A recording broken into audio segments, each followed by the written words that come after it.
बांग्लादेश, जो कि भारत का पड़ोसी देश है, अपने देश में चल रहे आंतरिक कलह के बावजूद भारत पर निशाना साधने से बाज नहीं आ रहा है।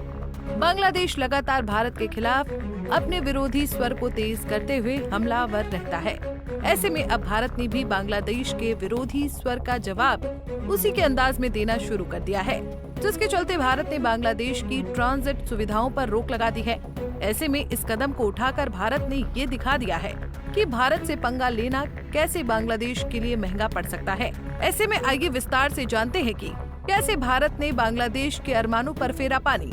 दरअसल बांग्लादेश में शेख हसीना के प्रधानमंत्री पद से इस्तीफा देकर देश छोड़ने के बाद सारा दारोमदार अब बांग्लादेश में मुख्य सलाहकार के रूप में कार्यरत मोहम्मद यूनुस पर आ गया है। वहीं इन दिनों मोहम्मद यूनुस का चीन के साथ ज्यादा घनिष्ठता का संबंध देखा जा रहा है, जिसके चलते बीते दिनों मोहम्मद यूनुस चीन में 4 दिवसीय यात्रा पर होकर आए थे। अपनी चीन यात्रा के दौरान मोहम्मद यूनुस ने भारत के खिलाफ जहर उगला था। उन्होंने भारत में पूर्वोत्तर के 7 राज्यों का जिक्र कर उन राज्यों को मैदानी क्षेत्र बताते हुए इन क्षेत्रों से व्यापार न हो पाने का हवाला देते हुए व्यापार के लिए बांग्लादेश के एकमात्र समुद्री मार्ग को अच्छा बताया था। इसके अलावा उन्होंने इस समुद्री मार्ग से व्यापार किए जाने को चीन की अर्थव्यवस्था का विस्तार बताया था।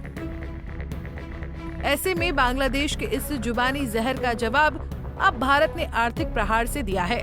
भारत ने बांग्लादेश की चालबाजियों का जवाब देते हुए अब भारत द्वारा बांग्लादेश को दी जा रही ट्रांसशिपमेंट की सुविधा को बंद करने का ऐलान किया है, जिसके बाद से बांग्लादेश, जो पहले से ही अस्थिरता के दौर से गुजर रहा है, वहां की अंतरिम सरकार को तगड़ा झटका लगा है।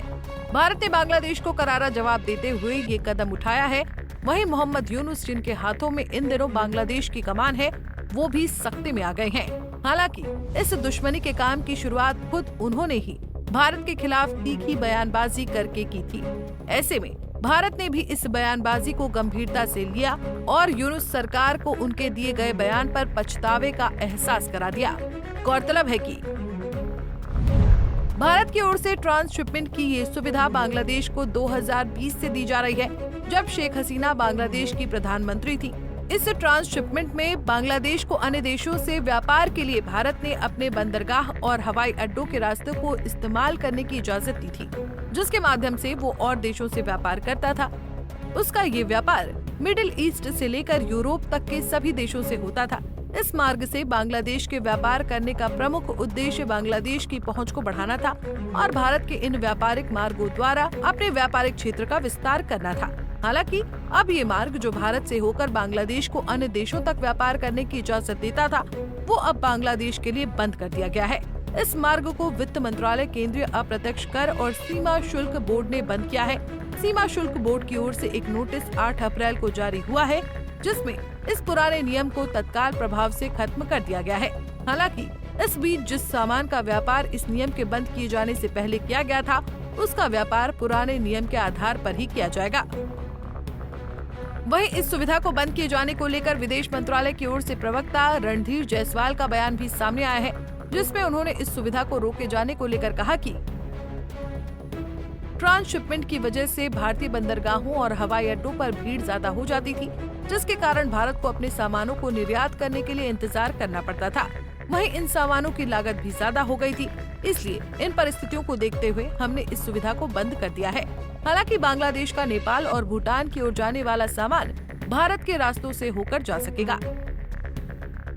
बहरहाल यूनुस की दगाबाजी पर भारत ने जो रुख अपनाया है, उससे बांग्लादेश की व्यापार नीति को जोरदार झटका जरूर लगा है। ऐसे में अब देखना है कि आने वाले दिनों में बांग्लादेश इस कदम को लेकर भारत के प्रति अपनी कैसी छवि प्रस्तुत करता है और कैसा रवैया दिखाता है। Bureau report, Punjab Kesari TV. हमसे जुड़े रहने के लिए हमारे YouTube चैनल को सब्सक्राइब करें और नई वीडियो की नोटिफिकेशन के लिए बेल आइकॉन को दबाएं।